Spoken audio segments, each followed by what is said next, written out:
Alors, René Quinton était ce que nous on appellerait encore un homme de la Renaissance. C'est-à-dire il a touché plusieurs disciplines et brillamment. Il a été héros de guerre alors qu'il ne devait pas être mobilisé pour la Première Guerre mondiale. Il a commencé comme soldat, il a terminé comme lieutenant-colonel. Il a été critique littéraire. Il a été le précurseur de l'aviation en France, avec les Blériot, Latran, Santos Dumont. Parce qu'en fait, son travail avec le professeur Marais au Collège de France l'avait fait un expert sur le vol des oiseaux et le design des ailes. Donc il a fait le design des ailes pour tous les nouveaux avions à l'époque. Et surtout, il a été biologiste et physiologiste, qui est la partie qui nous intéresse comme laboratoire. Et sa plus grande découverte pour nous est la découverte de l'identité entre l'eau de mer isotonique et les liquides organiques. Cette identité que lui au début il a eu l'intuition, si vous voulez, à travers un parcours génial d'idées qui sont venues s'ajouter et qui l'ont amené à faire toute une théorie sur l'apparition de la première cellule sur la planète, une apparition marine, donc dans l'océan, de cette première cellule.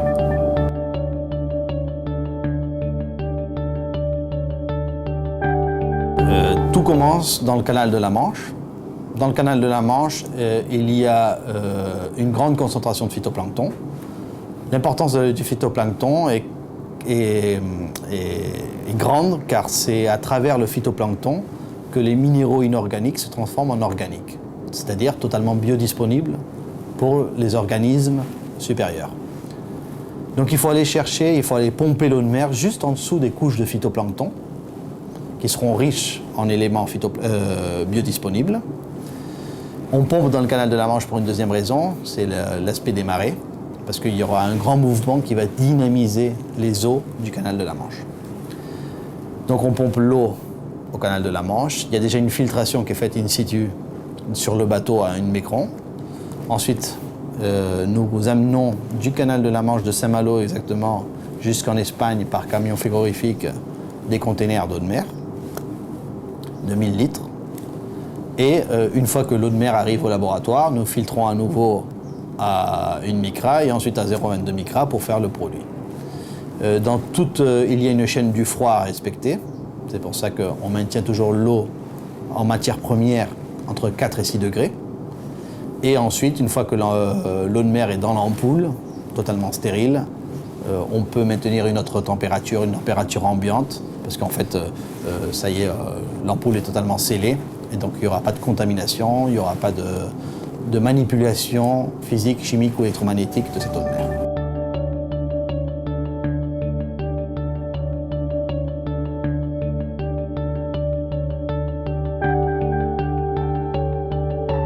On est obligé de faire un produit stérile, donc la seule manipulation qu'on va avoir, c'est la microfiltration à 0,22 microns à froid, aucune hausse de température, surtout qu'il faut reprendre la théorie de René Quinton. L'apparition de la vie sur la Terre, la première cellule, serait apparue à 44 degrés.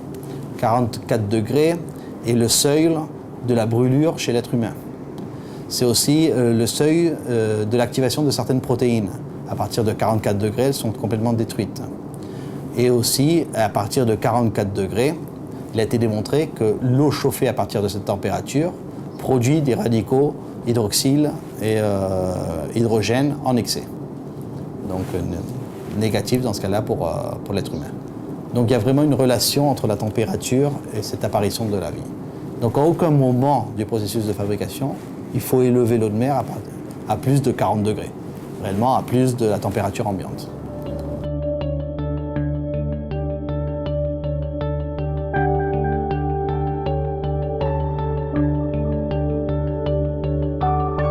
Le Quinton hypertonique, c'est de l'eau de mer pure, filtrée à 0,22 microns, qui s'utilise simplement dans des grandes nécessités de minéraux. Fatigue physique et psychique, entraînement sportif intense, et dépression parce que l'eau de mer hypertonique contient 4 fois plus de magnésium que le sang. Donc, il y a un grand apport en magnésium qui aidera beaucoup la dépression. Tout le reste se fait avec du Quinton isotonique réellement. Le Quinton isotonique, c'est vraiment l'identité entre le liquide organique et l'eau de mer isotonique. Donc c'est pas un substitut, mais ça va aider donc à rééquilibrer notre liquide organique. Donc chaque fois qu'on a une maladie chronique ou qu'on recherche un équilibre, mais plus à long terme, on utilisera l'isotonique.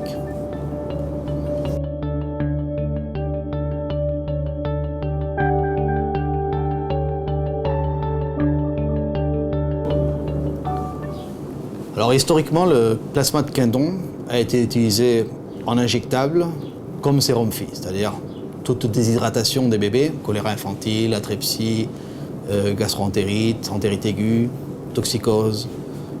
Si on prend le Vidal de 1975, qui est quand même la référence des médicaments en France, vous avez une liste énorme de pathologies qui peuvent être traitées avec le plasma de Quinton. Aujourd'hui, il a été démontré quand même que l'eau de mer n'agit pas contre une maladie. L'eau de mer est l'élément qui rétablit l'homéostasie, qui rétablit l'équilibre. En fait, la définition de santé comme équilibre de l'organisme est essentielle. Le Quinton, le plasma de Quinton, le Quinton isotonique, arrive à rééquilibrer tous les facteurs de régulation de notre organisme. Comment ? Nous avons démontré aujourd'hui qu'à travers la nutrition cellulaire, à travers la nutrition en fait, des gènes que contient chaque cellule, nous sommes capables de nourrir correctement ces gènes pour une correcte lecture, transcription et expression de ces gènes. Ce sont les gènes réellement qui vont réagir face aux agressions externes que subit l'organisme. C'est eux qui vont être capables de produire une enzyme, de produire une protéine qui va faire que l'organisme réponde aux agressions. C'est-à-dire, au début, si quelqu'un me pose la question de à quoi sert le plasma de Quinton, je dirais à rien. Le plasma de Quinton sert à nourrir correctement des gènes et c'est eux qui réagissent vis-à-vis des maladies. Pas le plasma de Quinton. Il n'y a pas d'action contre quelque chose. Il y a une action en faveur d'eux. Lorsque j'étais enfant, peut-être, je ne me rappelle pas très bien, mais je me souviens lorsque je suis rentrée en milieu hospitalier, j'avais exactement 20 ans, je savais déjà me servir de l'eau de Quinton. Donc je connaissais, non pas parce que j'avais lu des articles, je n'avais rien lu, mais parce qu'on me l'avait transmis, que cette eau avait cette capacité notamment de soigner les bébés. Et que c'était un très bon moyen pour éviter les états de déshydratation lorsqu'il y avait des épisodes de diarrhée aiguë chez les enfants. Et donc j'ai toujours utilisé l'eau. Et cette eau m'a toujours paru être l'élément de base, étant donné que nous sommes faits de, suivant l'âge, 90, 60, 70, 60% d'eau, en fonction de l'âge que nous avons, et que donc c'est notre élément, c'est l'élément dans lequel nous baignons. Donc, pour moi, utiliser Quinton, ça a toujours été un réflexe. Je l'ai toujours bien perçu, et il est vrai aussi qu'après, plus tard, je me suis rendu compte que le Quinton était inscrit dans le Vidal. Donc, étant inscrit dans le Vidal, il y avait un AMM. Donc, il était remboursé. Et lorsque j'ai commencé à soigner, notamment les bébés sur la région parisienne, où je soignais beaucoup d'enfants, eh bien, je disais toujours aux gens, il faut avoir chez vous et du Quinton, et des probiotiques. On ne l'appelait pas des probiotiques, on l'appelait des lactobacilles à l'époque. Il y avait des ampoules.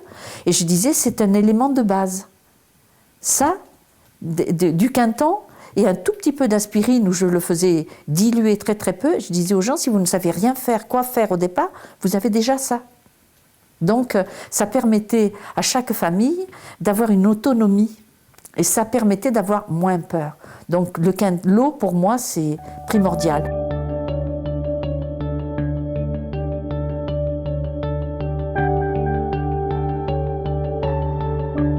René Quinton avait démontré l'identité entre les milieux organiques et l'eau de mer isotonique. L'eau de mer isotonique contient jusqu'à 78 éléments du tableau périodique de Mendeleïev. Ce sont les 78 éléments naturels, parce que les autres ils sont radioactifs ou artificiels.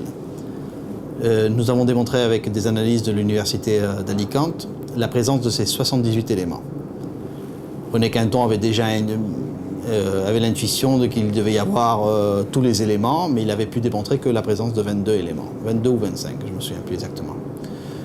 Ce qui est intéressant à voir, c'est qu'aujourd'hui, il est démontré que, par exemple, l'excès de cuivre va inhiber le zinc, ou l'absence de cuivre inhibera le zinc aussi. Donc il doit y avoir une proportion entre le cuivre et le zinc exacte. Bon, mais cette proportion se répète sur tous les éléments réellement. Donc tous les éléments sont étroitement reliés. Si vous avez l'absence d'un seul élément, vous avez toute la chaîne qui tombe. Donc quel est le liquide qui contient tous ces éléments et totalement biodisponible? L'eau de mer. 78 éléments totalement biodisponibles pour l'organisme. Ça, c'est la grande découverte de René Quinton. Eh bien, j'ai toujours cru à cette histoire d'ionisation. Et il est vrai que lorsqu'on fait la médecine et que on ne fait pas d'enseignement sur l'eau, mais on nous apprend la biochimie, on nous apprend entre autres et beaucoup d'autres choses. Et donc en fait, tout est diélectrique. Donc moi, cette eau ionisée, elle m'a toujours parlé à cause de cela. Donc en fait, chaque fois que j'avais à soigner quelqu'un, je commençais toujours par leur dire « mais vous allez boire ». Donc je leur disais « cherchez des eaux de source ». Dans les bouteilles, on en trouve. Je ne m'occupais pas encore des pH. Et je leur disais, s'ils étaient très malades ou s'ils avaient des... Je m'étais rendu compte que beaucoup de choses démarraient avec l'intestin. Et je disais, la première chose à faire, c'est comme une plante. Il faut lui donner de l'engrais, un bon engrais ou un bon terreau, et de l'eau. Donc, j'ai toujours utilisé l'eau. Et ça a été à la base de toutes mes thérapeutiques. Et puis après, c'est l'expérience. Pour l'homéopathie, je me rendais compte, par exemple, que j'ai soigné beaucoup d'élèves de l'école de sage-femme de Port-Royal à Paris. Je les avais toutes. Et quand je donnais des isothérapiques, c'est-à-dire des remèdes préparés avec, par exemple, les vaccins, je me suis rendu compte qu'il y avait certaines, je leur déclenchais des crises d'angoisse absolument phénoménales. Je me posais des questions, je me disais, c'est le hasard, c'est pas le hasard. Et du coup, je me suis mise à changer mes hauteurs de dilution, je parle en tant qu'homéopathe là, et à utiliser beaucoup plus le Quinton pour équilibrer. Je me suis aperçue en faisant cela que les gens allaient beaucoup mieux. Donc j'ai dit, je vais le faire systématiquement. Et donc et en plus les gens souvent avaient des peaux déshydratées, je touchais beaucoup les gens aussi. Hein. J'écoutais la peau. Une peau, ça se sent. Hein. On voit bien si les gens boivent. Et puis je leur posais, qu'est-ce que vous mangez? Qu'est-ce que vous buvez?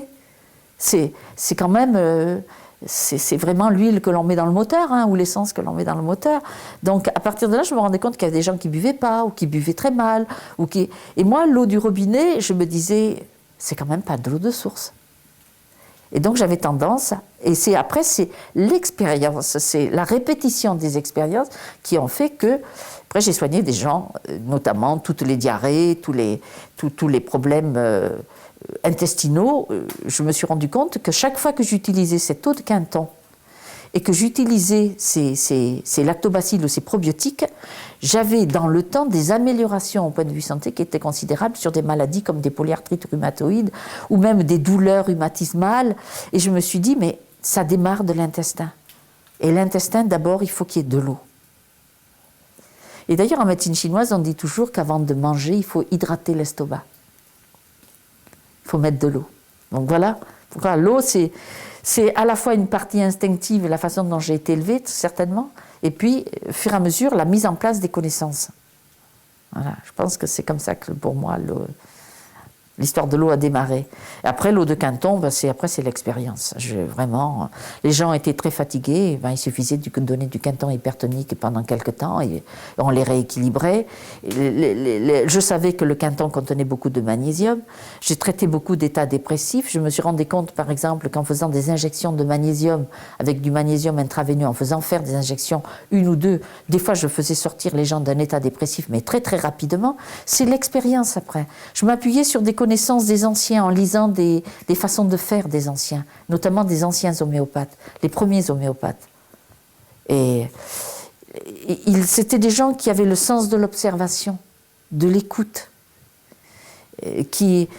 toutes les matières médicales qu'ils avaient faites, ils les avaient faites eux-mêmes, les pathogénésies, c'est eux-mêmes qui les avaient réalisées. Donc ils savaient observer, écouter, hiérarchiser, ils avaient ce quelque chose que vous donne le temps. On ne peut pas faire ça en 10 minutes, hein. C'est pas vrai. Donc ils avaient le temps où ils se donnaient le temps. Et moi je me suis donné ce temps aussi. Et c'est à la base, après, de tout le reste.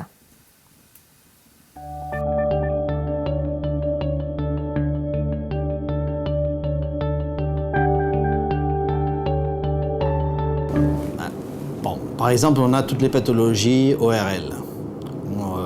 Aujourd'hui, sur le marché, il y a de nombreux sprays qui s'utilisent, qui sont des sprays d'eau de mer. Le nôtre aussi, le Quinton aussi, pour tout ce qui est bronchite, asthme, n'importe quelle sinusite, rhinite, etc. Là, vous avez une documentation énorme sur les succès de l'eau de mer dans ce genre de pathologie. René Quinton a travaillé beaucoup la dermatologie. Tous les problèmes d'eczéma, psoriasis, lupus, etc. Aujourd'hui, on obtient d'excellents résultats sur ces dermatites atopiques, sur ces eczémas. On utilise beaucoup le Quinton isotonique en buvable pour ces problèmes de peau, et en usage topique avec un spray sur la peau. En fait, tous les dermatologues recommandent normalement aux patients qui ont des psoriasis et des eczémas durables des séjours à la plage. Parce qu'on sait que l'eau de mer, la présence de tous ces éléments anti-inflammatoires vont permettre un nettoyage des lésions dermatologiques. Mais nous, on est allé un petit peu plus loin. On a beaucoup travaillé la pédiatrie en général et aussi la médecine du sport. En fait, le Quinton hypertonique, l'eau de mer hypertonique, est un élément récupérateur pour tous les sportifs d'élite. On travaille avec de nombreux clubs de foot, de basket, des professionnels du tennis, qui utilisent le Quinton isotonique pour éviter la fatigue, en fait. En fait, ils ont des grandes pertes de minéraux, et le Quinton hypertonique est un apport naturel, non dopant, de tous ces minéraux. Et ce qui permet un entraînement intense, continu, sans fatigue. L'argumentation de la médecine sera que, mais peut-être que c'était un placebo, mais un bon placebo, mais ou quel est un bon placebo, mais peut-être qu'il avait pris des médicaments avant qui étaient susceptibles de l'avoir déjà soigné. Donc c'est une vérité que vous ne pourrez jamais démontrer comme ça. La seule chose que je pourrais dire et qui était irréfutable, c'était par rapport au chat. Effectivement, j'ai soigné des chats avec le typhus, où le vétérinaire me disait faut le piquer, il va mourir. Je disais non, moi piquer un animal, je peux pas. Et je rentrais chez moi et avec de l'homéopathie et du Quinton, je soignais mon typhus. Une autre fois, c'est un chat qui a fait une thrombose de l'artère rénale, donc avec une paralysie du train arrière. C'était toujours des chats sauvages qui venaient chez moi. J'avais un jardin et une fois qu'ils étaient là. Et donc c'est pareil, j'ai pas voulu piquer cette bestiole qui était paralysée du train arrière avec des... Et donc j'ai travaillé comme si j'étais encore kinésithérapeute. J'ai mis des plaquettes sous les pattes parce qu'elle perdait ses ongles. Je l'ai mise dans une boîte à chaussures. Je lui faisais du Quinton en hyper et en iso régulièrement, et je l'ai traité par homéopathie. J'ai mis 2 mois et cette chatte a regrimpé aux arbres. Des trucs comme ça, je peux vous en... Effectivement.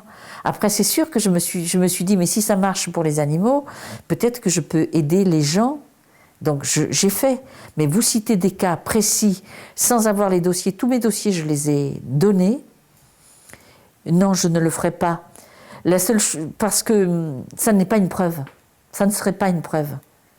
Ça ne prouverait rien du tout. Donc, ça ne fera avancer personne. Voilà, c'est pas la peine.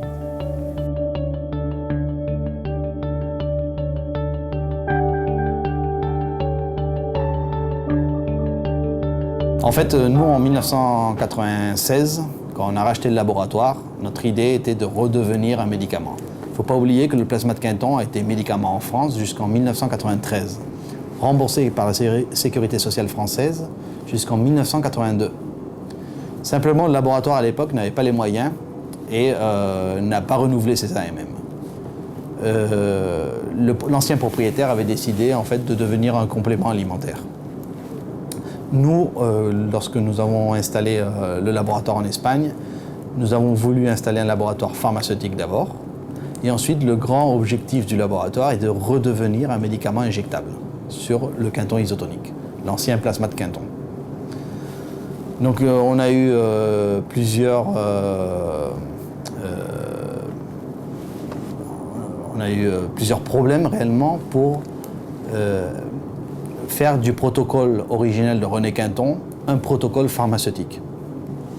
C'est pour ça que nous, on a épluché le protocole originel de Quinton et on a essayé de maintenir l'idée principale de ce protocole. La stérilisation par microfiltration à froid, qui est très importante, le pompage de l'eau de mer dans des endroits bien précis qui correspondent au vortex marin, et l'isotonie par mélange avec une eau de source et pas avec une eau distillée. Parce qu'on reviendrait à de l'eau chauffée, alors qu'une eau de source, une eau naturelle, vivante, est davantage en cohérence avec les théories de René Quinton. Donc tout ce protocole a été mis en place dans un laboratoire pharmaceutique pour faire un produit, pour l'instant, complément alimentaire, mais avec un objectif de la part de la direction du laboratoire de redevenir médicament injectable.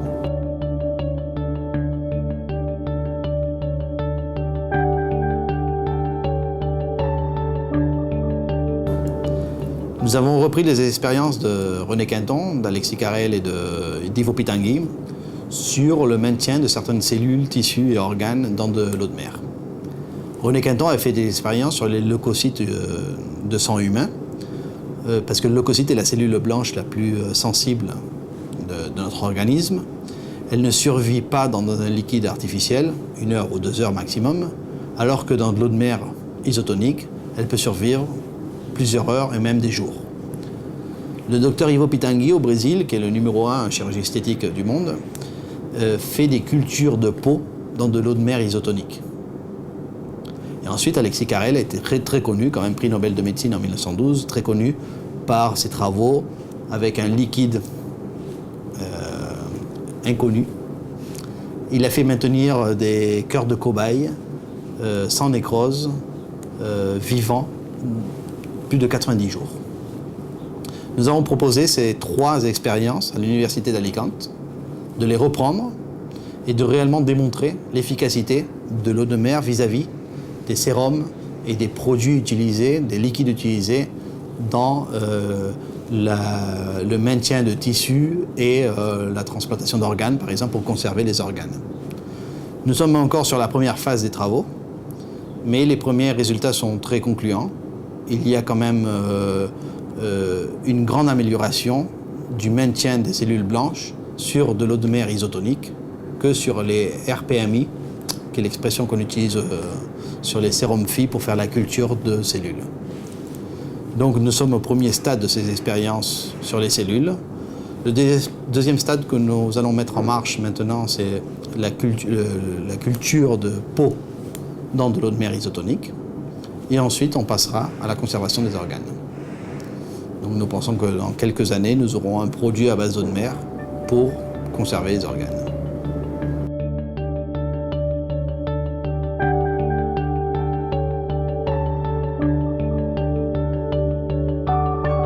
Il y a 2 aspects à tenir en compte.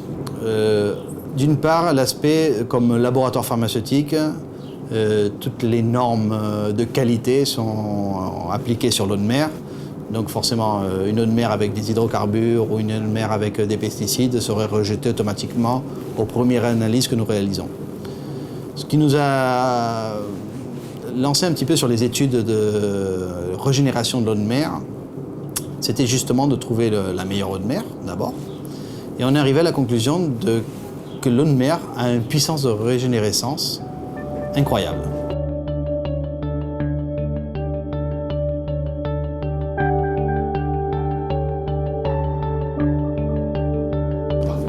À la Seconde Guerre mondiale, 2 porte-avions américains ont coulé dans le Pacifique, le Yorktown et le Lexington. Et dans les années 60, ils ont voulu aller voir les réservoirs de fuel, si ils étaient toujours pleins, pouvoir retirer le fuel pour qu'il n'y ait pas de marée noire. Quand ils sont allés voir les réservoirs étaient totalement vides. En fait, il existe des bactéries oléophages, qui mangent le fuel sans problème dans l'eau de mer. Il y a 4 ans, en Espagne, on a eu une grande marée noire en Galicie. Tous les scientifiques, à un certain moment, ont dit bon, les 10 prochaines années, on ne va pas pouvoir pêcher dans les rias gallegas, qu'on dit ici. Et au bout de 6 mois, les fonds marins étaient totalement propres. C'est-à-dire, réellement, le pouvoir de régénérescence de l'eau de mer est incroyable. La dernière anecdote qu'on peut raconter à ce sujet, ce sont les grands bidons avec les résidus radioactifs qu'on a jetés depuis les années 60 dans certaines fosses des océans. Il y a eu une expérience, je crois, patrocinée par Greenpeace, qui sont allés voir exactement l'état de ces bidons. Les bidons étaient totalement ouverts, avec les barres d'uranium en contact direct avec l'eau et sans radioactivité. Donc en fait, l'eau de mer est capable de tout transformer. Vraiment, nous on pense, et bon, vu les photos satellites que dispose l'Agence américaine de conservation et surveillance des océans, les océans sont propres. Il est vrai qu'il existe une grande contamination au niveau des côtes, mais pas au niveau des océans, pas au niveau du large.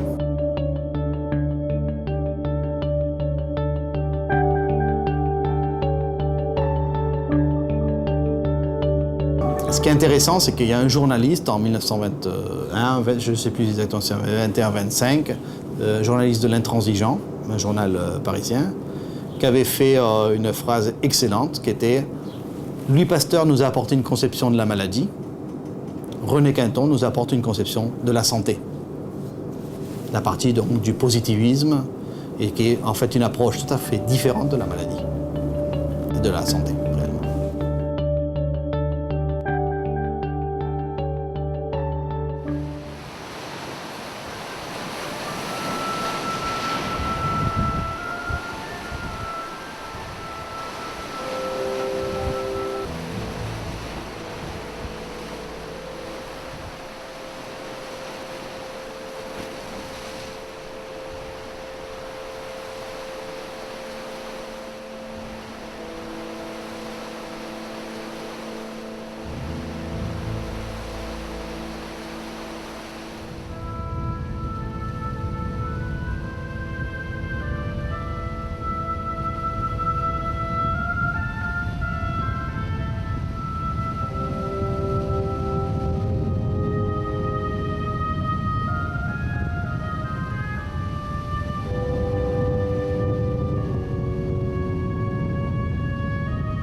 J'ai mis très longtemps à me décider, parce qu'évidemment, quand on dit des choses aussi étranges que celles que je viens de vous dire, on passe ou pour un fou ou pour un charlatan. J'ai la chance, en France, d'être suffisamment connu, d'appartenir à suffisamment d'organismes officiels, à des commissions interministérielles, à des commissions techniques, etc., pour que, lorsque je mets ma signature en bas d'un rapport, on ne dise pas que c'est l'œuvre d'un fou ou d'un charlatan. Et puis, je suis vieux, il peut m'arriver un accident, malgré que je ne me sois jamais senti aussi jeune et en aussi bonne santé, il peut m'arriver un accident, je n'ai pas voulu courir le risque que tous ces travaux disparaissent. Le danger, s'il existe, est qu'un autre, plus heureux que moi, trouve un jour l'homologue, soit de l'électroscope à feuille d'or, soit du tube à limaille de Branly, c'est-à-dire le moyen de détection directe et immédiate de ces ondes, et s'approprie la découverte.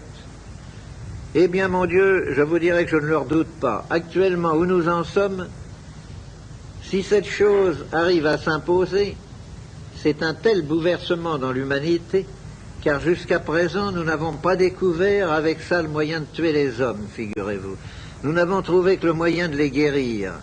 Et c'est tellement exceptionnel à notre époque, où chaque découverte se double immédiatement d'un moyen de destruction, c'est tellement anormal que j'ai pensé que le risque valait d'être couru.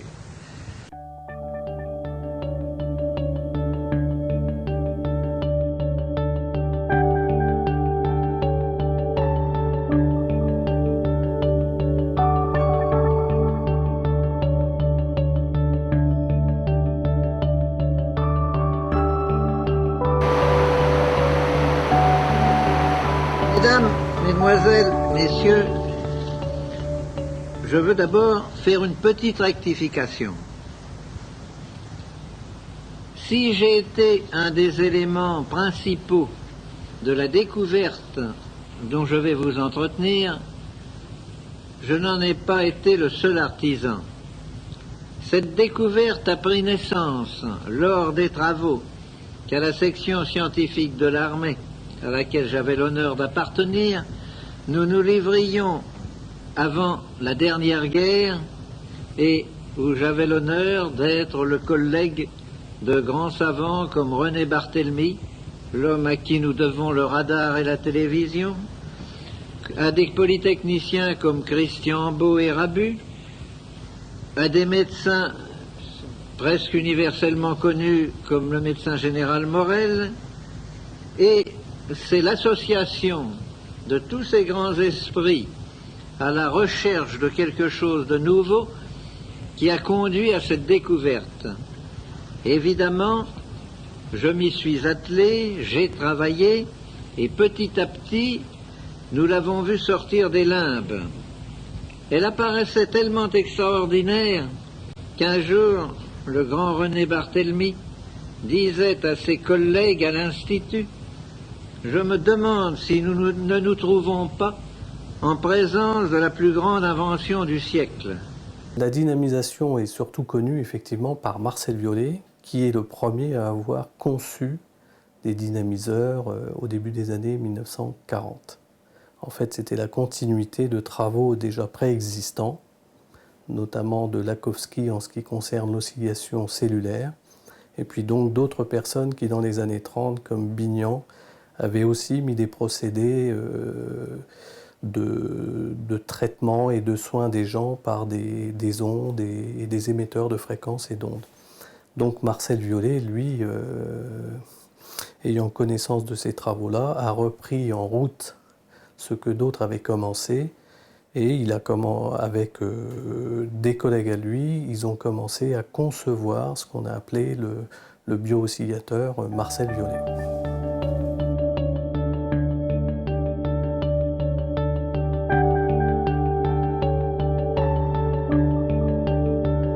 Alors initialement, le premier système était très simple puisqu'il consistait avec une antenne branchée, enfin posée sur le toit et reliée par un cordon électrique à un petit accumulateur qu'il avait conçu lui-même.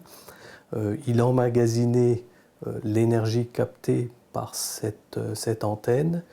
Et ils se sont rendus compte qu'en branchant, il y avait deux bornes sur son accumulateur, en branchant à une extrémité un fil qui venait de l'antenne, et sur l'autre borne, en branchant un autre fil métallique plongé dans de l'eau, ils sont aperçus qu'il y avait une perte de masse métallique.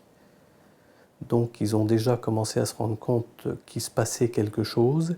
Et puis par la suite, en voulant analyser, ils sont aperçus qu'en mettant des ampoules sur ce fil, les ampoules s'allumaient. Donc suite à ça, ils ont commencé à vouloir vraiment connaître la nature du courant qui passait dans ce fil. Mais ça, c'est vraiment le premier appareil de départ.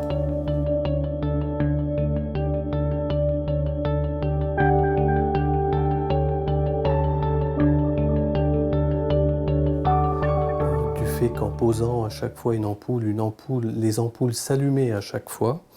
Donc ils ont voulu mesurer quelle était la nature du courant au niveau du voltage, de la puissance. Donc ils ont pris des instruments de l'époque et les instruments n'indiquaient rien. C'est-à-dire que les ampoules effectivement s'allumaient, c'est-à-dire qu'un collègue à Marcel Violet lui avait apporté une valisette avec à peu près 1 millier d'ampoules étalonnées au niveau des fréquences. Et à chaque fois qu'ils posaient une ampoule sur le fil, elle s'allumait. Donc, suite à ça, ils ont voulu effectivement vérifier. Et c'est là qu'ils se sont rendus compte que les ampoules s'allumaient, mais que les instruments pour mesurer la nature du courant, en fait, indiquaient strictement rien. Et ils se sont même rendus compte que les ampoules s'allumaient, mais qu'au bout d'un certain temps, elles s'éteignaient. Donc, on peut penser qu'il y a une forme de pulsation de l'énergie qui est produite. On n'est pas dans du courant électrique qui, lui, quand l'ampoule est allumée, l'ampoule reste toujours allumée. Or là, c'est différent. L'ampoule s'allume à un certain temps, puis elle s'éteint. Et quand ils ont mis ces ampoules de côté et que la semaine suivante, ils les ont de nouveau reposées sur le fil, de nouveau elles s'allumaient et elles s'allumaient pendant un certain temps. Et ensuite, elles s'éteignaient. Donc on peut penser qu'il y a quelque part une notion de pulsation de cette énergie.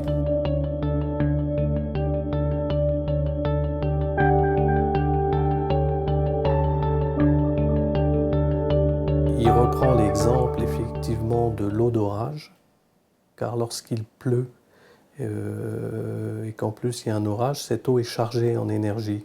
Et donc on s'aperçoit effectivement que dans une ferme, les canards, les poules, les animaux vont avoir tendance à aller consommer cette eau plutôt que l'eau qu'ils ont dans leur abreuvoir.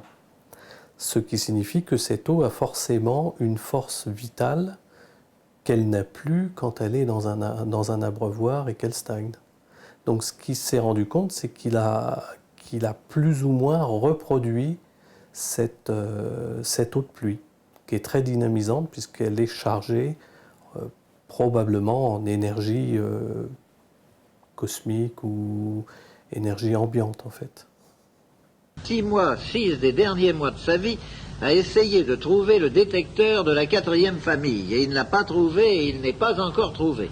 Nous en mesurons les effets, mais nous ne pouvons pas les détecter autrement que par les effets. Eh bien, nous pensons que ça va là parce que nous avons exploré avec suffisamment de soin tout depuis 0 jusqu'à 10 puissance 24, sans trouver ces radiations dont nous voyons les effets, mais que nous ne pouvons pas détecter. Et ensuite, parce qu'une loi mathématique, je vous ai donné les chiffres 10 puissance 4, 10 puissance 12, 10 puissance 24, ce sont les jalons d'une chaîne qui automatiquement va à 10 puissance 40 et 10 puissance 72. Il y a donc peut-être une 5e famille d'ailleurs, mais nous n'en sommes pas là, nous ne sommes qu'à la 4e. Et cette 4e famille, c'est incontestablement, ce sont les ondes vitales, ce sont les ondes qui sont à la base de la vie.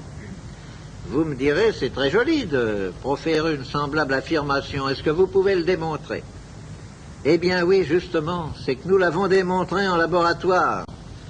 Et nous ne nous prenons pas du tout pour des illuminés ou pour des envoyés de Dieu en disant que nous avons créé de la vie dans de la matière inerte. Nous avons refait en laboratoire ce qui s'est passé sur le globe alors qu'il se refroidissait petit à petit et que la vie n'était pas apparue. Nous avons mis en ampoule de l'eau de mer, filtrée avec le plus grand soin, stérilisée avec le plus grand soin par tous les moyens connus, et ces ampoules traitées, au bout d'un temps d'ailleurs très long, puisqu'il n'est jamais inférieur à 72 heures, nous avons vu apparaître dans ces ampoules des filaments, des points noirs, des nuages, et tout ceci, analysé, cultivé, s'est révélé être les filaments des chaînes de levure, les points noirs des spores de champignons et les nuages gélatineux de la matière vivante. Pour Marcel Violet, c'est ce qu'on appelle l'énergie cosmique. Maintenant, comment la qualifier, comment la mesurer, comment la définir? Il faut savoir qu'à l'époque, il le dit d'ailleurs lui-même, ils étaient en présence de quelque chose qu'ils étaient incapables de définir, parce qu'il n'y avait pas les instruments pour mesurer, et en même temps, c'était la première fois qu'ils découvraient les effets de cette énergie.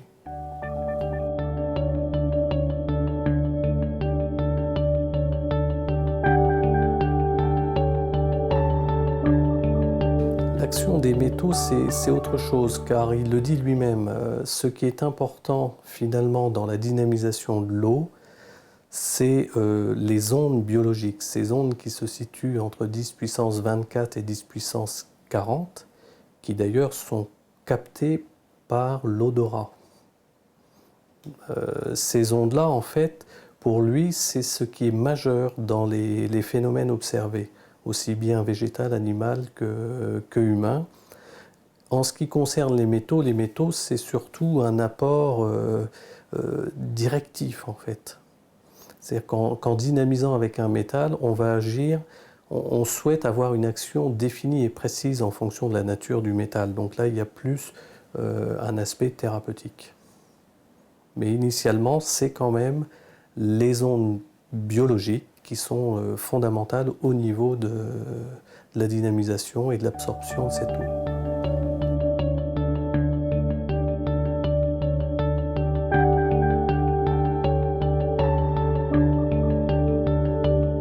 Alors initialement, c'est une expérience qu'ils ont faite avec de l'or. Donc évidemment, ils ont pesé méticuleusement la masse d'or. Ensuite, ils ont dynamisé l'eau avec. Et ils se sont rendus compte, une fois que la dynamisation était terminée, qu'il manquait une certaine quantité d'or sur l'électrode. Donc fort logiquement, ils en ont déduit que cet or se retrouvait dans l'eau. On devait la retrouver dans l'eau. À partir de là, ils ont pris un réactif correspondant qu'ils ont mis dans l'eau. Ce réactif devant indiquer la présence d'or dans l'eau. Et ce qui s'est produit, c'est que le réactif a indiqué rien du tout. C'est-à-dire qu'il manquait une masse d'or sur l'électrode, mais bizarrement, cette masse d'or, on ne la retrouvait pas dans l'eau. Donc ils se sont posé des questions, ils ont compris qu'ils avaient transformé en réalité de la matière en énergie. Ils ont donc scellé le récipient dans lequel ils avaient traité avec de l'or, et puis ils l'ont mis quelque part dans un coin. Et quelques mois plus tard, en arrivant dans le laboratoire, ils se sont rendus compte que le récipient était tout rouge, ce qui indiquait la présence d'or dans l'eau. Mais par contre, cette eau-là n'avait plus d'action au niveau énergétique. Donc de ce constat, ils en ont effectivement tiré la conclusion qu'ils avaient effectivement transformé de la matière en énergie. Et au bout d'un certain temps, lorsque l'eau perdait toute cette énergie, cet or qui était momentanément transmuté au niveau énergétique redevenait à nouveau sous une forme matière. D'ailleurs, il fait bien l'explication en disant qu'en fin de compte, si on prend une échelle, à une extrémité il y a la matière et à l'autre extrémité il y a l'énergie. Et sur le trajet, il y a différents niveaux où à chaque fois il y a une transformation correspondante, jusqu'au moment où on arrive dans la matière et où là, l'énergie, et en tout cas lorsqu'on a affaire à des métaux, à ce moment précis, à ce niveau précis, on passe effectivement de la forme énergétique à la forme physique matérielle. Non, nous savons pourquoi, n'est-ce pas? Toutes ces questions ont été élucidées. Nous savons quelle est la durée de l'eau. Nous savons pourquoi on ne retrouve pas les métaux, parce que nous avons défini d'une façon précise qu'entre l'énergie qui est à une extrémité de la chaîne et la matière stable qui est à l'autre extrémité, il y a des plans énergétiques différents qui vont en dégradant l'énergie, et à un moment donné, il y a une frontière bien nette où la molécule de matière passe de l'état de molécule à l'état naissant, c'est-à-dire de molécule vivante, à l'état de molécule à l'état né, c'est-à-dire de molécule morte. Et nous avons pu situer très exactement cette frontière. C'est déjà quelque chose. Par exemple, nous avons pu situer, et là, maintenant qu'on le dit, mais tout le monde dit, mais c'est absolument évident, quand vous chauffez de l'eau à 63 degrés, vous la tuez. 63 degrés, c'est la température de pasteurisation. C'est la température où l'on supprime toute vie. C'est la frontière entre la vie et la mort, entre l'énergie et la matière à l'état stable.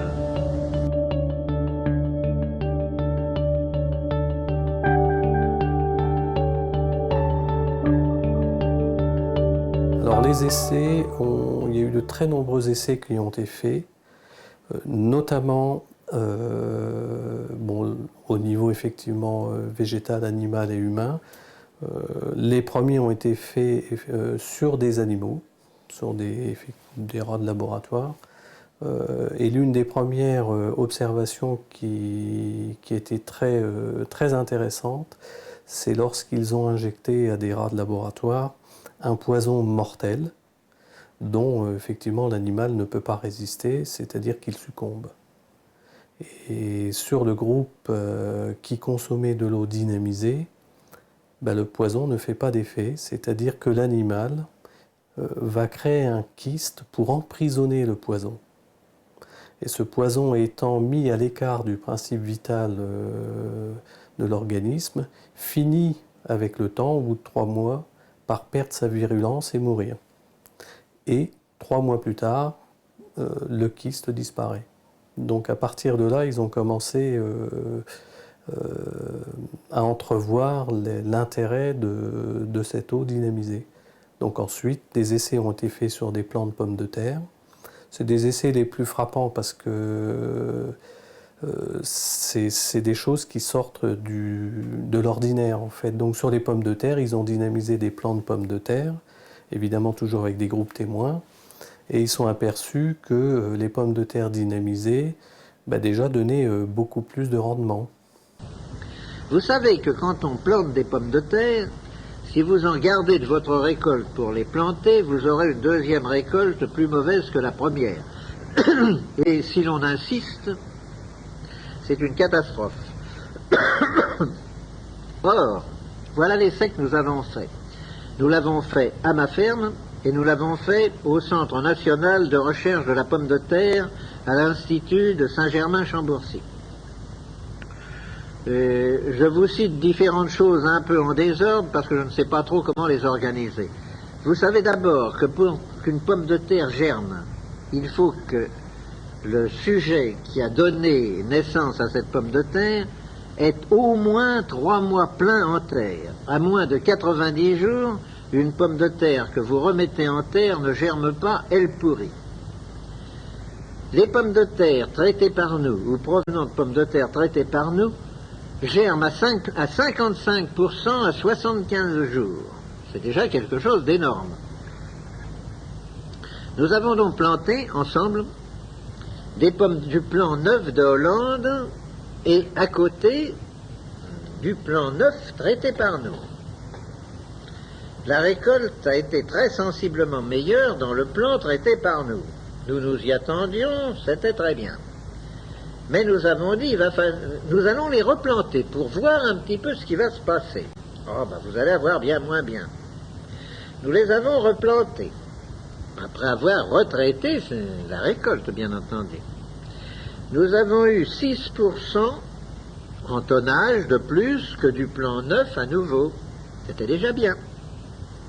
C'était surtout bien parce que le plan neuf, il en faut 36 000 francs dans un hectare.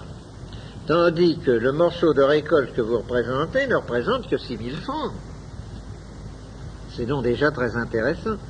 Mais quand nous avons envoyé ces pommes de terre à analyser, il s'agissait de pommes de terre industrielles, Panthère et Voran. La féculerie a été immédiatement alertée en nous disant « Qu'est-ce que c'est que ça ?» Eh bien, vous le voyez bien, ce sont des Panthères et des Vorans. D'où viennent-elles? Pourquoi? Il y a 23% de fécule au lieu des 17 que nous sommes habitués à trouver dans ces pommes de terre. Ah, tiens. Nous avons encore conservé du plan dans cette récolte. Nous l'avons retraité, nous l'avons replanté. 27% de fécule. Là-dessus, je reçois la visite d'une délégation des féculiers de France en me disant, c'est bien simple, vous allez nous mettre tous en faillite. Parce que le marché de la fécule est très limité. Si nous nous mettons à traiter des pommes de terre à 27% de fécule, d'abord les gens ne vont plus nous acheter de semences, c'est nous qui sommes les fournisseurs de la semence d'abord, les acheteurs des pommes de terre, nous les traitons, mais au lieu de 4 mois de saison de pommes de terre, n'est-ce pas? Mais en 2 mois et demi, nous allons faire la quantité de fécule. Et puis nous n'allons pas acheter la quantité que nous achetons, puisqu'avec vos 27% de fécule, il en faut presque moitié moins. Ça ne va pas, nous allons sauter. Si vous répandez votre procédé, nous allons sauter. Et là, c'était la grande question, quand il a demandé à des médecins si des essais pouvaient être faits. Là, évidemment, il y a eu un refus parce que les médecins hésitaient. Ils avaient peur d'effets similaires aux rayons X. Et du coup, c'était pas quelque chose... Enfin, on n'osait pas. Mais comme le hasard fait bien les choses, Marcel Violet a fait un infarctus du myocarde, mais très grave. En juillet 42, un infarctus du myocarde assez grave puisque je suis resté 6 heures dans le coma. Il faut vous dire qu'en 14, j'étais pilote de chasse, que je me suis fait descendre également en juillet, c'est un mois qui ne me réussit pas, que j'ai été trépané, qu'en novembre, alors que j'étais encore en bien mauvais état, j'ai attrapé la grippe espagnole, que bien entendu j'ai failli en claquer et que j'en suis sorti extrêmement touché. Disons que le bilan médical n'était pas très brillant. Le centre de recherche médicale et scientifique auquel j'appartenais et où j'avais comme collègue le professeur Porte, le président de l'Ordre des médecins en France, me regardait d'un œil très inquiet. Bien entendu, j'ai dû arrêter tout travail et je suis devenu un très vieux monsieur. Si vous voyez mes photographies de l'époque, j'ai à peu près 20 ans de moins qu'aujourd'hui, de plus qu'aujourd'hui. Et en 45, ça allait tellement mal que Porte a dit à ma femme, si Monsieur Violet a des précautions à prendre, Madame Violet, il faut les lui faire prendre vite. Qu'est-ce que vous appelez vite, docteur?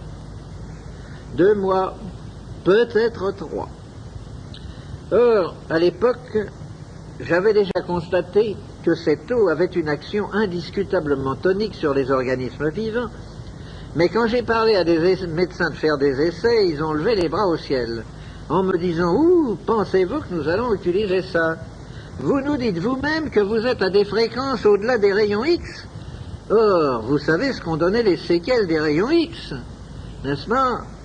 Il faut faire toutes sortes d'essais avant parce qu'on ne sait pas et tout. Mais moi qui voyais très bien où j'en étais, j'ai dit les séquelles, ça peut intéresser d'autres, les résultats, retardement, ça peut intéresser d'autres. Moi actuellement ça ne m'intéresse pas, tant pis. Je risque le paquet. Et je me suis mis à boire de cette eau d'une façon d'ailleurs absolument déraisonnable. Le résultat est absolument stupéfiant. 4 à 5 mois après, je ne présentais plus la moindre trace de l'infarctus du myocarde. Donc c'est là qu'ils se sont rendus compte qu'il y avait quelque chose qui se passait au niveau biologique. Suite à ça, un essai a été fait aussi dans un hôpital de Roubaix, où là, tout le responsable en fait a demandé à Marcel Violet de lui fournir ses appareils, et il a mis tout l'hôpital sous eau dynamisée pendant 6 mois. Donc malade, personnel soignant, tout le monde y est passé pendant 6 mois. Et 6 mois après, ils se sont rendus compte que la maladie, le délai de convalescence diminuait d'1 tiers, que le personnel soignant était en meilleure disposition. Et donc la sécurité sociale s'étant rendue compte de ce qui se passait, elle a voulu savoir quelle en était la raison. Ce qui, les intéressait, parce que ce qu'ils souhaitaient, c'est d'avoir l'AMM, l'autorisation de mise sur le marché de l'eau dynamisée. Donc ils ont expliqué qu'est-ce qu'ils utilisaient. Ils ont amené de l'eau et on a fait une analyse d'eau, de l'eau qui était consommée par les personnes malades. Et pour avoir l'autorisation de mise sur le marché, il faut justifier de ce qui se trouve dans l'eau. Quel est l'élément qui permet d'obtenir ce genre, des résultats. Évidemment, quand ils ont contrôlé, quand ils ont pris les microscopes et qu'ils ont regardé, ils n'ont rien vu. Parce qu'en fin de compte, c'est de l'énergie et donc ils ne pouvaient pas l'avoir au niveau, des appareils de test. Donc du coup, l'AMM a été refusée. Mais ce qui en soi n'était pas un problème parce que les personnes qui ont étudié cette eau-là ont reconnu qu'il y avait un effet. Donc il y avait vraiment un effet très positif, que ça favorisait en fait l'immunité et que ça augmentait la résistance des personnes, que ça donnait beaucoup plus de tonus. Cependant, comme ce n'est pas un médicament, il ne peut pas avoir l'AMM. Donc l'eau violet n'a jamais eu d'autorisation de mise sur le marché, bien qu'elle ait été reconnue officiellement par les autorités comme étant très bénéfique pour les personnes.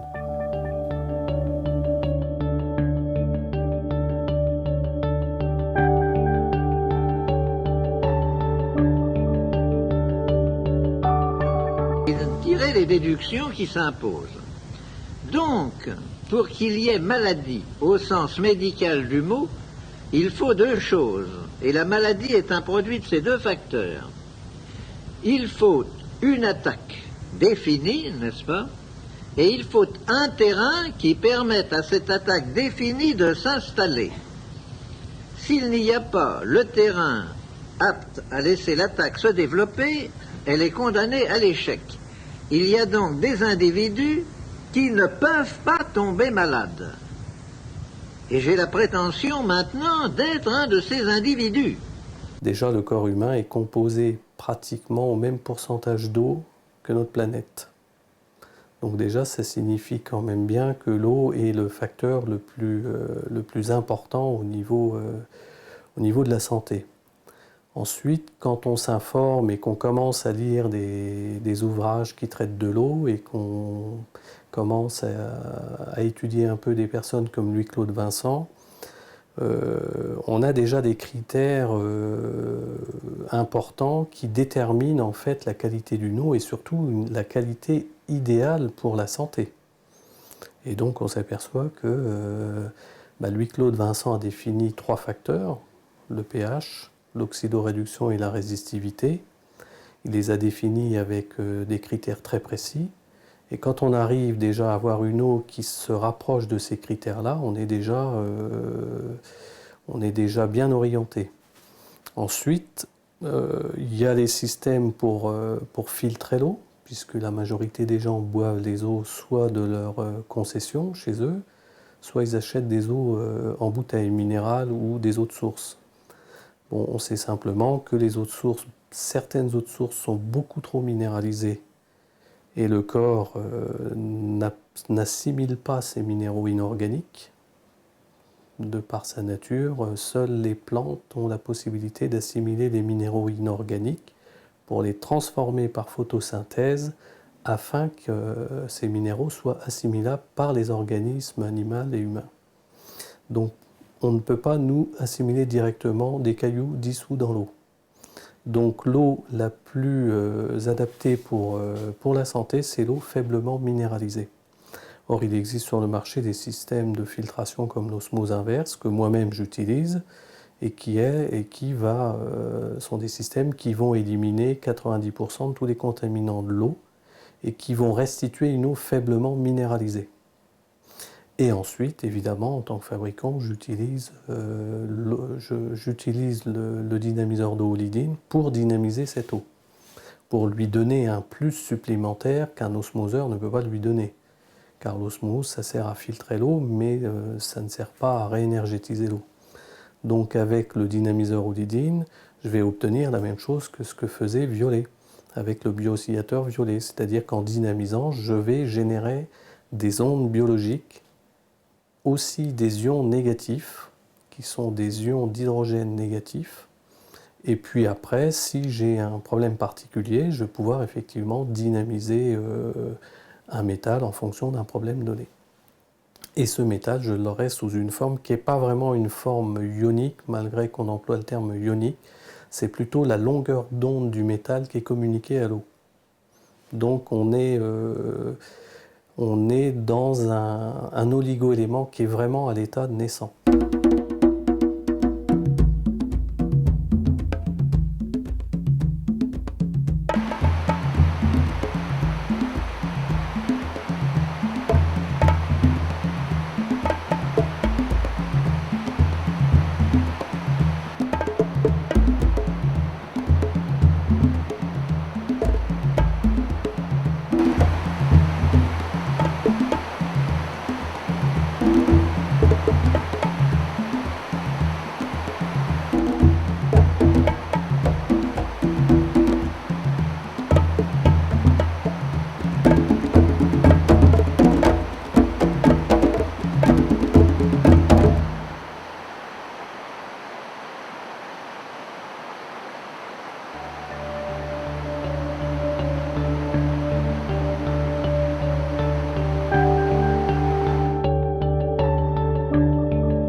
1949 que mon père, j'ai fait des études d'ingénieur électronicien, m'a demandé d'étudier un appareil pour permettre les mesures de pH, RH et résistivité sur tous les produits, en particulier au point de vue biologique, le sang, la salive et l'urine.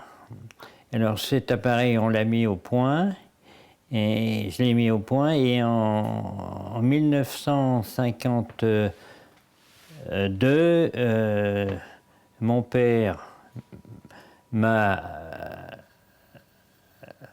envoyé au Liban, et où je l'ai rejoint, et on a commencé les mesures de bioélectronique dans les hôpitaux français et américains qui étaient alors au Liban. Alors la faculté de médecine de Lyon avait un hôpital.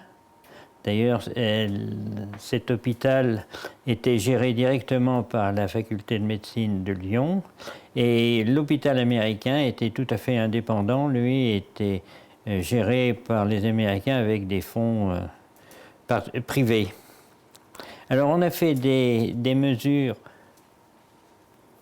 On a fait des mesures pendant plus de 6 mois, tout à fait en aveugle, puisque la plupart du temps, on nous donnait le sang, la salive et l'urine des personnes sans savoir exactement ce qu'elles avaient. Et d'après ces mesures, on devait faire des diagnostics médicaux qui, en général, étaient confirmés.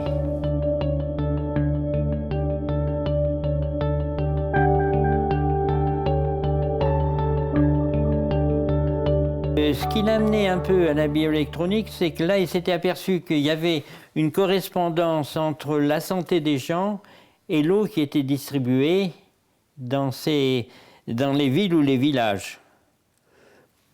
Et on peut dire qu'il y a une relation certaine entre l'alimentation en eau et, si vous voulez, la santé des personnes de ces villes et de ces villages.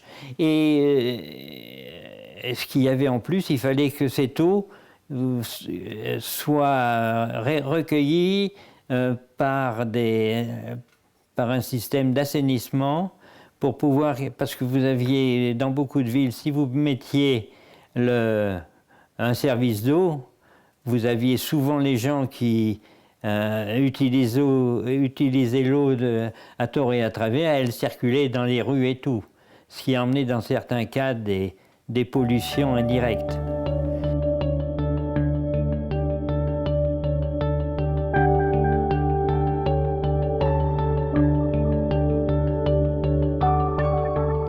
Très simple, c'est que vous avez le pH, vous déterminez, si vous voulez, si un produit, si le pH entre la neutralité 7,35, théoriquement, il y en a dit 7,20, d'autres 7,14, enfin, mettons 7,14. Les pH inférieurs à 7,14 sont acides, les pH supérieurs à 7,14 sont alcalins. Et vous avez ensuite, ça vous donne donc l'acidité ou l'alcalinité d'une solution. Ensuite, vous avez le RH2. On appelle ça le potentiel d'oxydoréduction. Donc, vous avez la neutralité normalement à 28. Donc, les RH2 inférieurs à 28, on appelle ça, sont réduits, c'est-à-dire qu'ils sont riches en hydrogène moléculaire. Les RH2 supérieurs à 28 sont oxydés, donc ils sont riches, au contraire, en oxygène. Donc ils sont oxydés. Et ensuite, vous avez la résistivité qui vous donne la concentration en ions.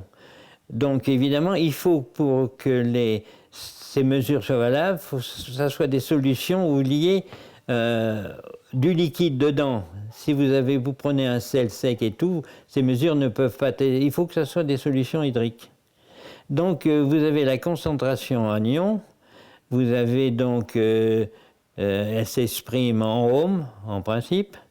Donc, une eau, par exemple, si on prend une eau que mon père qualifiait de bioélectroniquement satisfaisante, c'est une eau qui devait être acide, légèrement réduite, et ayant la résistivité la plus importante possible.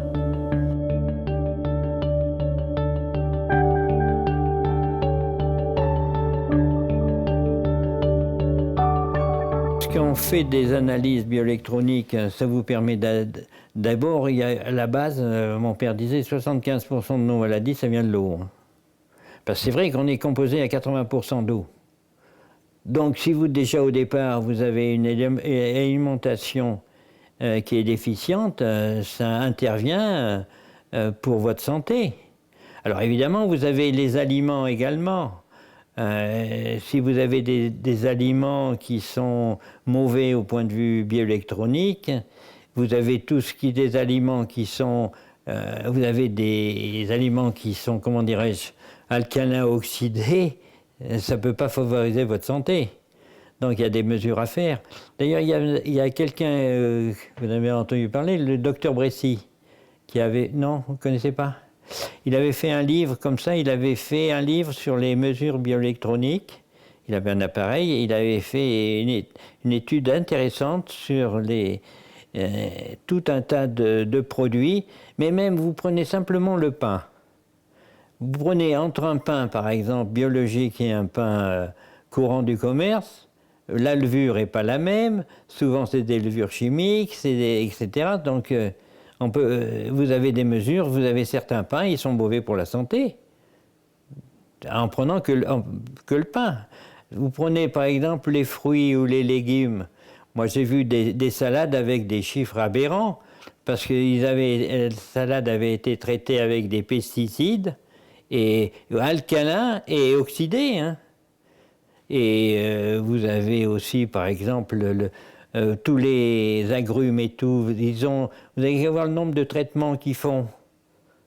Donc, en principe, ce qu'il faut éviter de faire, vous avez des gens, par exemple les oranges ou les citrons, qui font tremper les zestes ou les machins. Là, il faut évidemment éviter à mesure de consommer l'enveloppe extérieure de ces fruits et de légumes, quoi.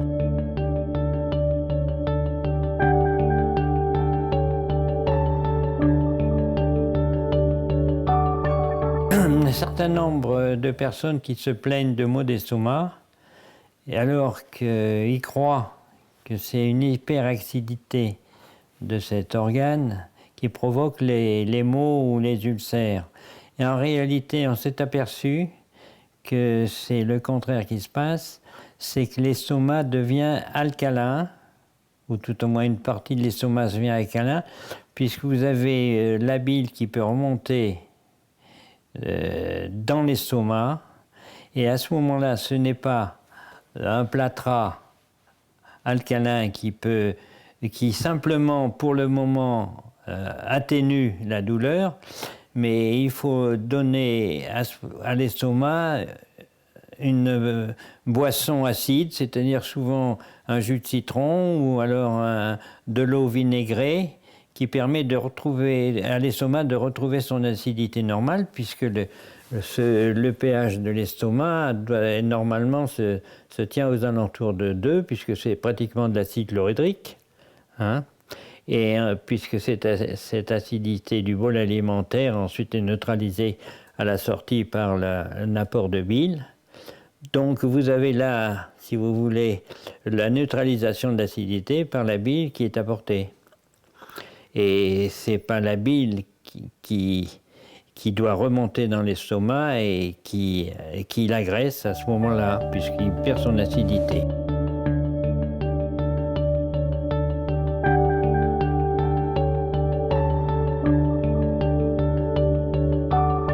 Il y a une chose quand même qui est, je ne sais pas, c'est le milieu médical qui le veut, hein. Vous avez la sécurité sociale, si on vous parlait de bioélectronique, vous faites une analyse bioélectronique, un laboratoire facture, je crois, je ne sais pas combien, 80 €, 100 €, hein, et la sécurité sociale en rembourse 20. Donc il faut déjà avoir envie de faire de la bioélectronique pour connaître la bioélectronique.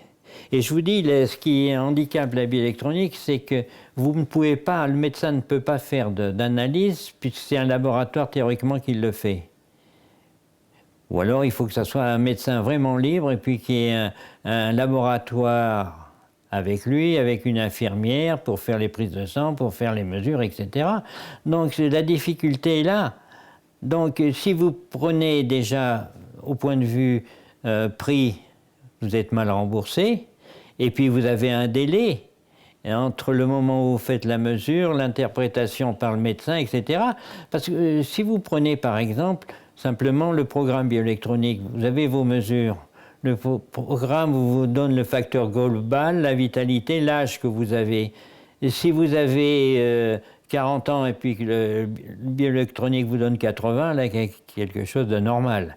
Si vous donne 45, bon, vous êtes si vous donne un âge inférieur, vous êtes au-dessus de la normale.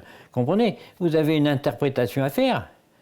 Mais ce qu'il y a, je pense qu'actuellement, la médecine a abandonné tout à fait ces mesures de milieu, hein. Non, ils veulent faire le travail sur un organe, trouver pourquoi cet organe est malade. Mais là, c'est une mesure globale qu'on fait, ce n'est pas une mesure spécifique sur un organe donné. Donc la difficulté est là.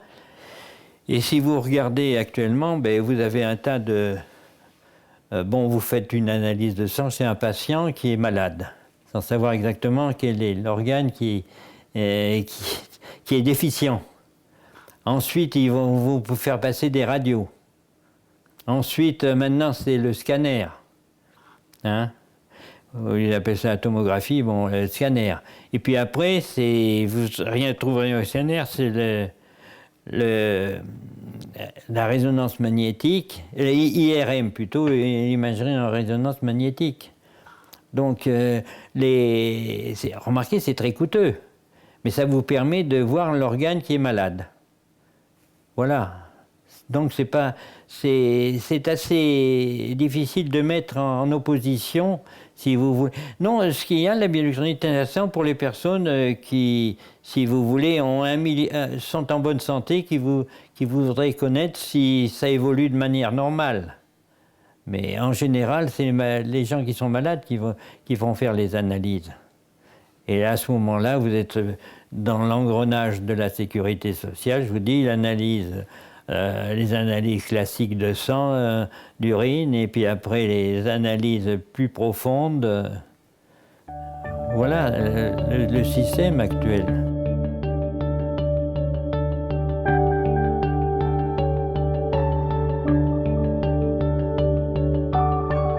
Et de toute façon, les os qui subissent un traitement, n'importe lequel, vous êtes obligé à la sortie d'utiliser du chlore, ou alors des fois de l'ultraviolet, mais très peu, c'est souvent du chlore.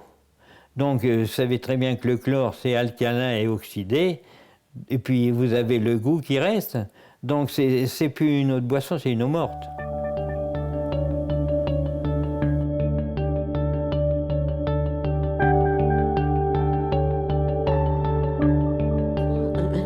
De circonstances. Je dois dire que même étant étudiante, je m'étais intéressée aux analyses plus qu'au reste. J'étais interne à l'Hôtel-Dieu de Nantes, au laboratoire de l'Hôtel-Dieu de Nantes, et j'ai donc effectué différentes analyses sur différentes choses. Enfin, ça m'intéressait. Donc, quand j'ai terminé mes études, je me suis installée sans avoir de projet réel à l'époque, mais très rapidement, j'ai pensé, au fond, étant donné que la question m'intéresse, étant donné que les communications sont maintenant difficiles, je vais créer un laboratoire adjoint à la pharmacie. Et c'est dans le cadre de ce laboratoire que je me suis amusée, si on peut dire, en dehors de ce qu'on me demandait, à faire des mesures sur différentes choses.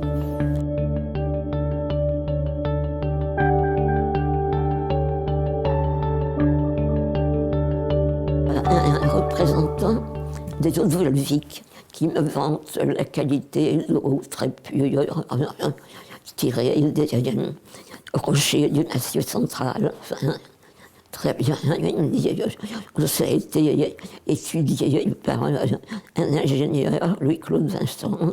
Il a beaucoup travaillé sur l'eau, il écrit des articles. Je lui dis, vous en avez des articles? Il me dit, non, mais si ça vous fait plaisir, je peux vous en envoyer. Je lui dis, oui, ça m'intéresse. Et effectivement, il m'a envoyé des articles écrits par Louis-Claude Vincent.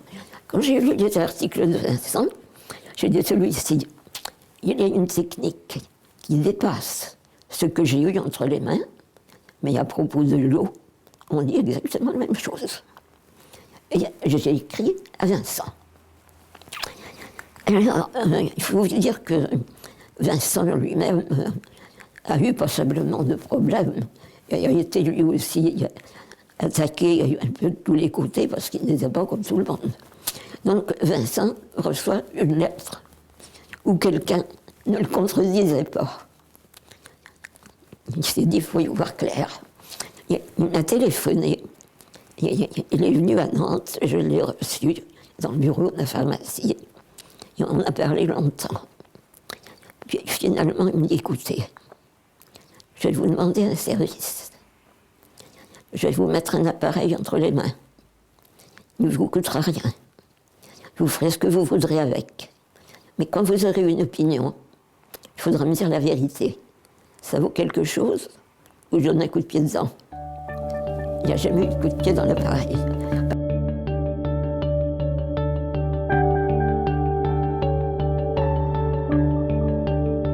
La bioélectronique dit beaucoup de choses. Maintenant, de là à dire que son action est exclusive, ça, je ne vais quand même pas jusque-là.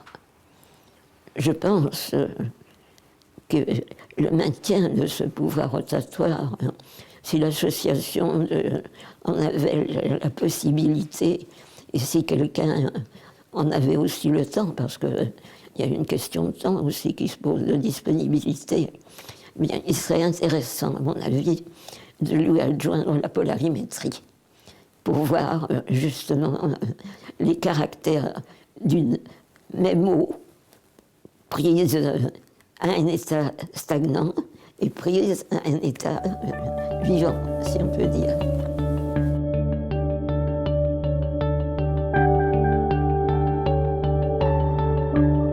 Est-ce que ce qui est synthétique n'a certainement plus le pouvoir tourbillonnaire, ou à supposer qu'il en est un, il n'est certainement pas le même que ce qui est normal.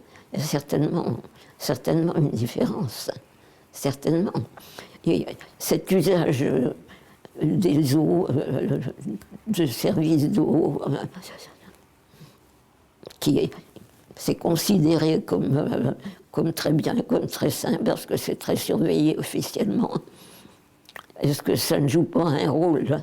Est-ce que ça ne modifie pas, ou est-ce que ça ne bloque pas ce système tourbillonnaire, puisque vous savez que le sang lui-même est animé d'un mouvement tourbillonnaire dans les artères, dans les veines.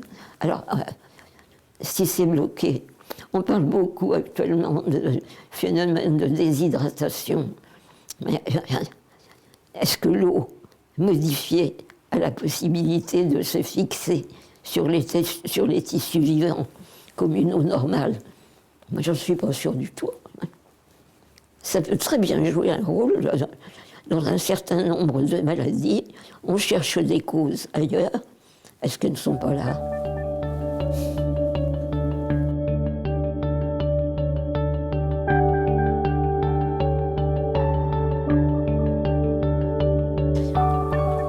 De toute façon, là aussi, vous aurez forcément un effet d'encombrement sur le plan résistivité. Ensuite, L'effet, ça sera suivant la nature du produit utilisé. Il peut être alcalinisant, il peut être acidifiant, il peut être oxydant, réducteur, on n'en parle guère. Mais c'est tout différent.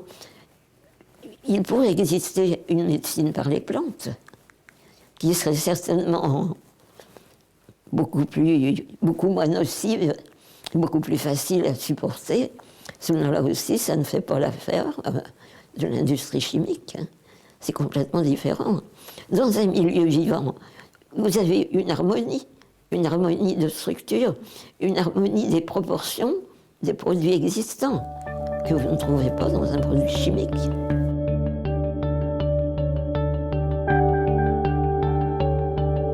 J'avais fait une constatation sur un certain nombre de produits, c'est que à mesure qu'on diluait un produit, la résistivité électrique augmentait dans des proportions qui paraissaient disproportionnées, sans qu'il y ait pour autant de très grosses variations des autres facteurs pH et RH2. De toute façon, je suis favorable à l'homéopathie, c'est certainement... Ça n'a pas la nocivité, bien sûr, de l'allopathie. C'est différent. Ma foi, je l'admettrai très bien, tout autant qu'une médecine par les plantes, qui est à mon avis beaucoup trop négligée actuellement.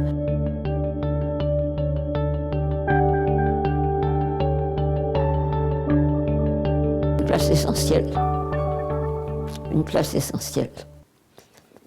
Avant de savoir, de soumettre quelqu'un à un traitement quelconque, voir quel est l'ensemble des conditions de vie. Ne pas s'attacher uniquement à l'effet produit, mais aux causes qui sont susceptibles de le provoquer.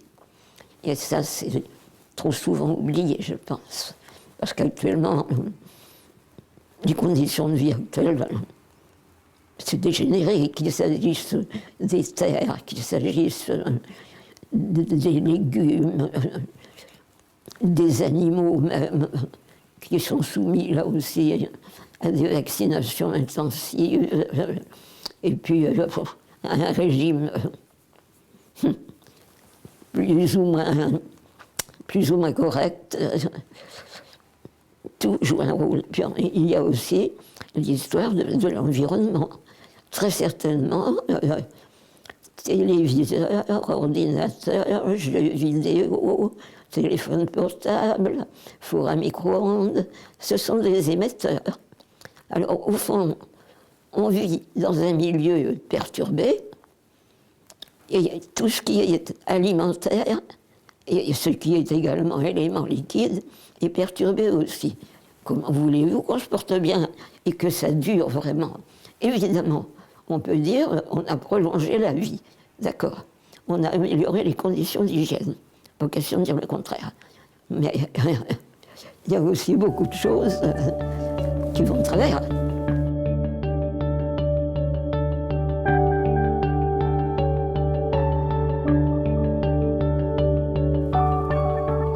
Ça touche évidemment à beaucoup de problèmes. Et ça remet en cause bien des conceptions actuelles. On est axé sur la chimie, sur les histoires microbiennes. Au fond, si vous vous attachez à la bioélectronique, ce sont tous ces problèmes-là qui vont être remis en cause. Alors, le conditionnement des esprits, y compris sur le plan médical, existe au niveau même de l'enseignement. Et c'est pas tellement facile non plus de s'en affranchir. Moi, évidemment, je me rends compte par moi-même, j'ai relevé un certain temps des anomalies que je ne comprenais pas, que je ne pouvais rattacher à rien. Je ne savais pas, on ne me l'avait pas appris. Eh bien, l'enseignement actuel est certainement pire que celui que j'ai connu. Certainement. Je vous dis, je ne considère pas la bioélectronique comme une chose exclusive, pouvant à elle seule définir tous les problèmes. Par contre, elle en définit beaucoup qui ne sont pas définis actuellement.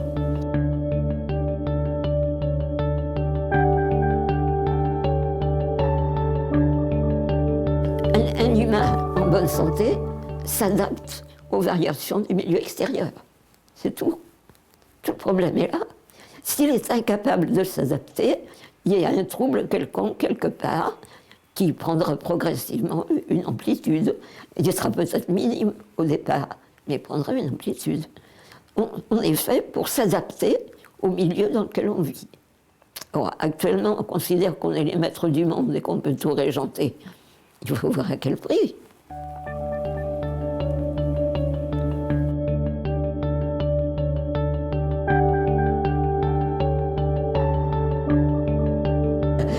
Celui qui peut le mieux en parler, je pense, c'est Pasteur lui-même sur son lit de mort. C'est Claude Bernard qui avait raison. Le microbe n'est rien, le terrain est tout. Autrement dit, une espèce microbienne ne subsiste que si le terrain lui permet de subsister. Seulement, s'attaquer au terrain, eh bien, problème de l'eau, problème de l'alimentation, des conditions de vie, vous remettez tout en cause. Et alors, effectivement, ce problème de vaccination, vous avez un commerce très fructueux par derrière.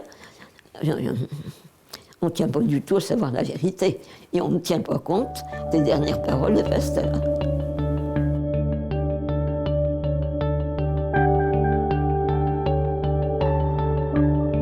Il faudrait que ce soit vraiment général. Il faudrait que certaines vérités soient acceptées alors qu'elles ne le sont pas. Une régénérescence, jusqu'à un certain stade, doit être possible. Où s'arrête ce stade? Là aussi, je ne sais pas. Parce que j'aimais beaucoup m'occuper du jardin ici. Je ne suis plus capable de le faire. Mais enfin, ça ne m'empêche pas de regarder ce qui se passe. Ben, j'ai eu, par exemple, toute une floraison de pâquerettes au mois d'octobre. J'avais encore jamais vu ça. J'ai eu des primes verts au mois de novembre. Je n'avais jamais vu ça non plus. Qu'est-ce que c'est que cette histoire-là? Le climat détérioré influe sur toute chose. Jusqu'où ça peut aller? On n'en sait rien. On n'en sait rien. On crée des conditions sans se préoccuper des conséquences qui en résultent. Alors que ce soit sur le plan chimique, que ce soit sur le plan électromagnétique, cette histoire d'environnement, ligne à haute tension ou autre, on perturbe tout un ensemble. On s'en ressent obligatoirement.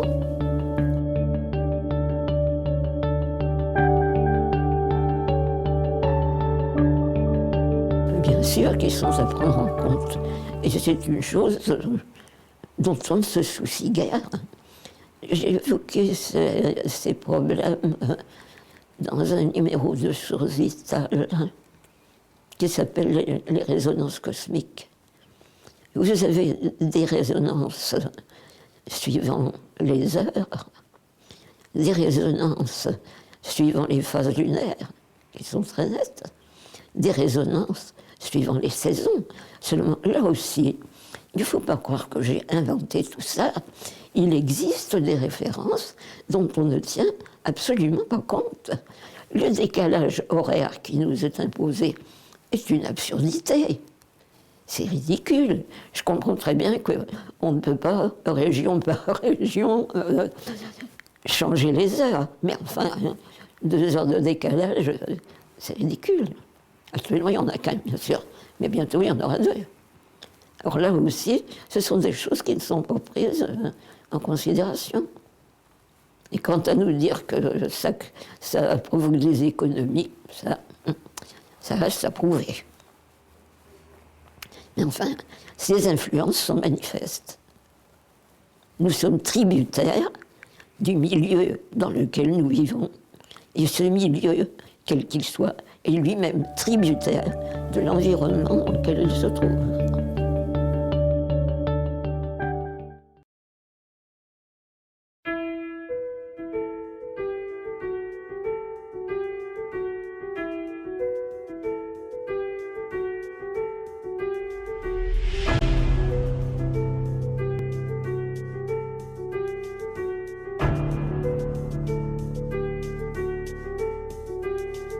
Kutoka kwenye sakafu za bongo langu natamka ujumbe ulioimarika. Kutoka kwenye akili iliyosimbika ni ujumbe ulioajibika. Tamaa si juu ya kile kinachosisimua, ni mikosi ya hisia usizoweza tosheleza. Kwenye kichwa fikra za nikaza shipa, na hisi chozi la faiza kupoteza ubikra lipozini na odipa. La punda teka shali lamba, maji shamwagika, dini shamkataza ndoa. Kilichopasa kwa cha bwana binafsi shakitoa. Leo penzi kwake ni lile la skari kaimati, hana karibu naye anayempenda binafsi. Chozi la mshuka taka hela yuapokea, kwake usinifu hana budi ndio kazi ya kujilea. Ila toche hiyo ndio kushoto, kama mafasa yanasema kweli sio ndoto. Nina kata tamaa napomcheki kama anavyoshindwa kata mtungi. Mabinti wamwona mang'aa, shatimiza tiba kadhaa, kama kususia sigara pombe kama chang'aa, bangi na merungi. Lakini wapi haubaraki mtungi, bado siku kadhaa wache kando tiba we kitenzi kwenye koo. Nina mshikaji Kariakoo, kewe hamhisi hana inchi timamu kwenye chupi. So much sadness fleeting, so much sadness floating, so much sadness fleeting.